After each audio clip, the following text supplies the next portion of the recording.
Hello everybody, this is Capitalist from JoinDota.com, and joining me is going to be this time around Cyborgmatt. Now, Matt, I have a very, very simple question for you.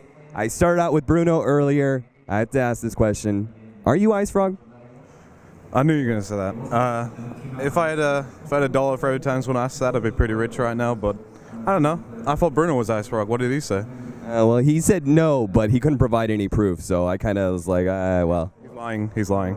All right, well, Matt's putting the blame onto Bruno. But Matt, first of all, I want to talk about, first of all, how did you really get into this? Obviously, one of the most things that really brought you into the meta was the whole entire breaking down each patch and everything else like that. What was just kind of your history before that point? So I've been around Dota for a long, long time. I didn't really do too much in Dota 1 in terms of for the scene. It's more a case of played the game with friends and just loved the game, really. So moving into Dota 2, obviously big fan of Valve and what they do, so, and I love Dota, so it went hand in hand basically. And it started off with, so back in the alpha, they weren't really publishing changelogs. There was always a ton of extra content in the files, and I started off in actually Reddit comments. You know, a patch would come out, and you know, a post would go up on Reddit, and in the comments I'd be like, well, actually, here's all this stuff they missed, and then put in the log. And eventually got too much for comments, so I moved it to a blog, and then from a blog, and you know, I kind of moved on, and I'm doing all sorts in Dota 2 now. So yeah, you like the amount of extra content you've added to the Dota 2 community is absolutely amazing. For example, like the prize pool tracker is something that I use constantly. Do you just kind of like look at it and go, oh, what's missing from the Dota 2 scene, and just kind of add it yourself? Yeah, the prize tracker was a weekend project. Obviously, during the week I'm onGamers, so I don't really want to use their time to do any side projects. But actually, that's one example. I actually do a lot behind the scenes with the tournaments and the players. I get on really well with pretty much everyone in the community, and they always, you know, they're pretty open at coming towards me if they need help with something. You know, I've helped them deal with plenty of situations, so it's kind of just like that. And I also help out in the community where I can. I used to always reply to my emails, but I've got like a backlog of like 5,000, 6,000 emails now, so you know, I try and answer as many as I can and help out where I can. You seem like the Dota 2 scene's like handyman. I know, like, for example, we're using you for the ESL, you're helping us out with the Compendium. You just kind of seem to be like everywhere. You're the hero like the Dota 2 community needs is pretty much what it comes down to. But so talking about you're now working with onGamers, how did that come about? So I was approached last year after the international. If we were, you know, by CBS Interactive, they wanted to really get on board with esports, and CBS Interactive is such an awesome company because they have like Giant Bomb, GameSpot, CNET, Last of them. You know, they have some amazing catalog. And when a company like that wants to get involved, I figured moving to them could, you know, help the scene grow even more. You know, more coverage for us, as a scene, is great. And a company like that, I wanted them to do well. So I put myself in that position to help him out, and it's been paying off. Are you enjoying that transition from, you were kind of like, you know, the writing you did was more of like technical, like here's the patch note, this kind of changes. Now you're doing like interviews and obviously write-ups.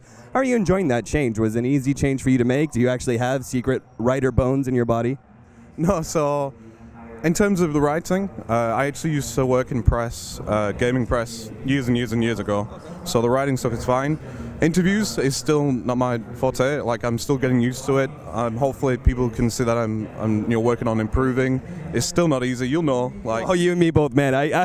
I'm like, this is I can probably count on my hands the handful of interviews I've done. Probably one hand the interviews I've done before DreamHack, so I completely understand that. Yeah, it's not easy. And when you got bright lights in your face and a camera, I just try and do my best, and I'm hopefully, you know, I look up to people like Hotbid and Foreign, who's our CSGO guy. They do some cracking interviews, so if I can get anywhere near those guys, it's going to be great.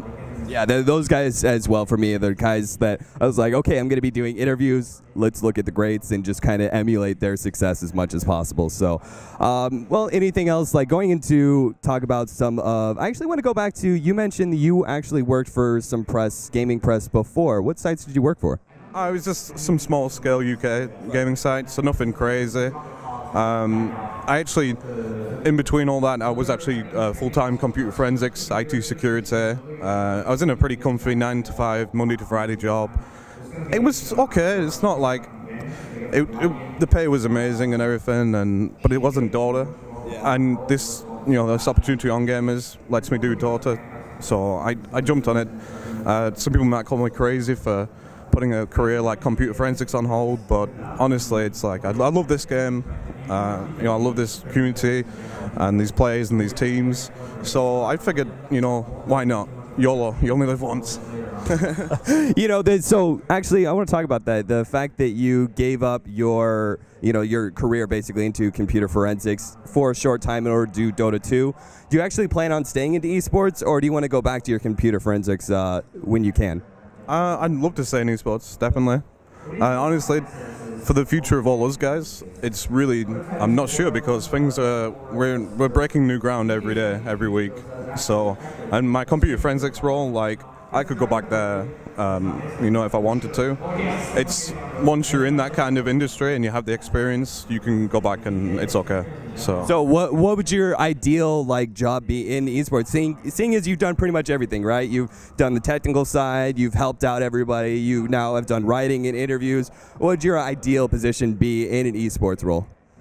I'm a big fan of my position right now. I'd love to be able to bring more people on board and look after Dota 2 for my entire side, and just more basically covering the game still, and just bringing more people on board. I think one of the reasons I'm a big fan of the Good Studio is because they spot talent, bring people on board, and then make something out of them. Apollo is a prime example. Semler, who's casting CS:GO here, they all came from the Good Studio, and the Good Studio, they take their wealth.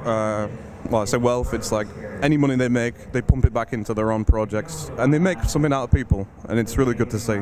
So if I can help anywhere, I've been trying to help the UK scene a lot recently. I really want to try and just help develop that scene, because it's obviously my home scene, and you've got people like Shane, Dirk, and Pyrian Flax. They're doing an amazing job, and I think I can be doing more for the UK scene right now.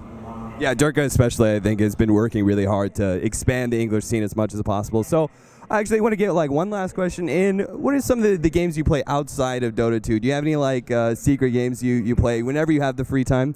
Yeah, I like playing CS:GO.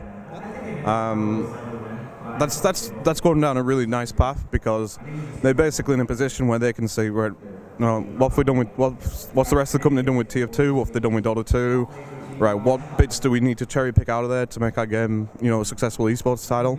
And I think they're doing that right. They've got the esports crates, so the community are kind of raising money for these big tournaments, and it's kind of very similar to what we have. So I imagine that game going down the route of getting in-game announcers and broadcasters and stuff like that. So yeah, CS:GO is mainly. I don't know. I wish I had more time to play games. I wish I had more time to play Dota 2, but watching Dota 2 is just as entertaining as playing, if not more. So I'm content. So there's something I want to pull from that. You're talking about making a successful CS:GO scene. Talk about the Dota 2 scene. We just had this gigantic prize pool, $10 million plus, going to be going into TI4. There's been a lot of talk about splitting up. Basically, it's still just the top 8, right? And the bottom 8 not really getting a whole lot. I talked to a couple different personalities and players. Seems to be a general consensus. Maybe we bring some more money into some of those bottom 8 teams. What are your thoughts on maybe how to make this Dota 2 community a little bit more easier for some of the lower tier teams to make it? That way it's a viable option as being a pro player.